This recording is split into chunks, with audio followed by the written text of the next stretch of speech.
Vous êtes de retour sur le plateau de Smartech, votre quotidienne sur le numérique, l'innovation, les technologies. On va parler de Navia, célèbre entreprise française depuis de nombreuses années, qui nous montre à chaque fois de nouvelles navettes autonomes. Et puis, badaboum, redressement judiciaire. Il a fallu sauver Navia. Et ce sont deux groupes qui sont venus au chevet de cette entreprise française, Gossin et Macnica, un duo franco-japonais. Bonjour Jean-Claude Bailly. Bonjour. Vous êtes le vice-président exécutif de Gossin. Donc Gossin, c'est une société d'ingénierie qui a des compétences dans la conduite autonome, mais pas seulement. Vous concevez, assemblez, commercialisez des produits et des services dans le domaine du transport et de la logistique, plus largement. Vous êtes aussi un des spécialistes de l'hydrogène. Jean-Claude Bailly, qu'est-ce qui a valu ce rachat de Navia ? Écoutez, pour Gossin, c'était...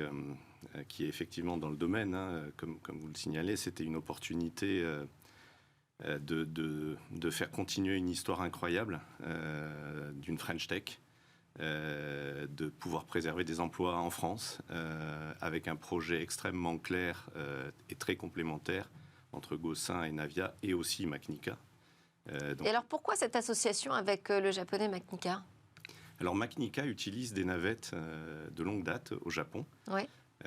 Donc Macnica était extrêmement intéressé aussi pour pouvoir faire continuer ce développement, sachant que Navia a déjà déployé près de 200 navettes dans le monde, ouais. Et donc du coup a une position de leader sur ces navettes autonomes. Et peu importe, je dirais, l'histoire et les derniers rebondissements, la technologie est là. Les développements sont vraiment des développements extrêmement poussés en termes d'autonomous driving.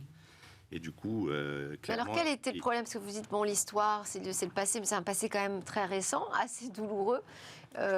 Entre 2014 et 2023, qu'est-ce qui s'est passé ? Pourquoi ce redressement judiciaire ? Je pense que le principal problème n'est pas lié à la technologie et surtout pas aux personnes, parce qu'on a vraiment des ingénieurs extrêmement compétents et la technologie est là et on est toujours leader au niveau de cette technologie. Le problème était plutôt sur les débouchés. C'est-à-dire qu'on pensait offre, mais pas marché. Encore une fois, j'entends ça souvent. Hein. C'est-à-dire effectivement qu'il y a un marché des navettes 4 mètres. Il y a une évolution d'ailleurs en cours sur des navettes 6 mètres avec Bluebus et une version autonome du Bluebus. Mais il y a aussi énormément d'applications qui sont demandeuses de solutions autonomes et qui sont finalement beaucoup plus accessibles à court terme. Et c'est ce que nous avons chez Gossin, avec des plateformes pour les centres logistiques, les ports, les aéroports, avec une plus grande facilité de déploiement, puisque ce sont des sites fermés.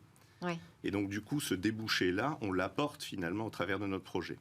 Macnica aussi apporte la puissance d'un groupe japonais qui couvre beaucoup de pays dans le monde, et en particulier en Asie, avec une forte demande. Donc, on va avoir vraiment des débouchés beaucoup plus grands, tant pour les navettes, que pour les véhicules sur les sites fermés.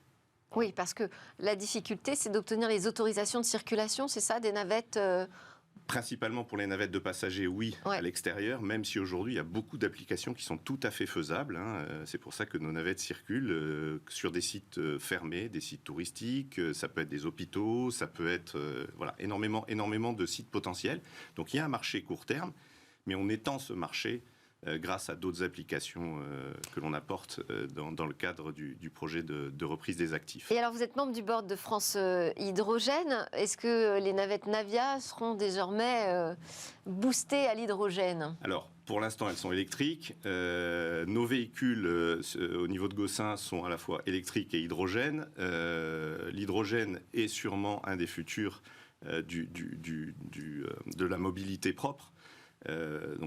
Si la plateforme de l'hydrogène vert, alors donc. Exactement. Ouais. Si la plateforme peut accepter l'hydrogène, alors on peut y mettre les systèmes autonomes que nous avons. Et donc ça, c'est un développement qui est prévu ? Alors, ce sont des développements prévus, puisqu'on peut intégrer aujourd'hui une plateforme hydrogène n'est rien d'autre qu'une plateforme électrique qui se sert de l'énergie de l'hydrogène pour pouvoir produire l'électricité. Donc, on peut tout à fait implémenter ces solutions autonomes, y compris sur des plateformes hydrogène. Et on va voir des navettes Navia. Alors, qui sont les premiers nouveaux clients, j'ai envie de dire, des navettes Navia ? Et est-ce qu'elle va garder ces marchés déjà existants ? Oui, tout à fait. Dans la reprise, comme je vous le disais, on a repris les actifs. Oui. Nous allons retravailler avec les clients pour établir des relations, de nouvelles relations, peut-être améliorer encore nos services. et notre capacité à faire fonctionner ces navettes partout. On a bien sûr des cibles aujourd'hui très claires de développement de navettes avec des nouveaux clients, mais aussi avec des clients existants et aussi avec Macnica qui est prêt à s'engager de manière... Vous pouvez nous donner un exemple ? Ou c'est encore un peu tôt, c'est ça, vous allez me dire ? C'est encore un peu tôt et je veux pas Ce sera pour quand ? Pour les premiers clients, ouais.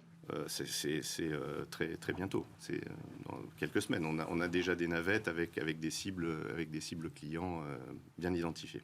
Bon, merci Jean-Claude Bailly de Gossin, nouvel acquéreur des navettes Navia. Merci pour vos explications sur ce rachat. À suivre dans Smart Tech ou va le web.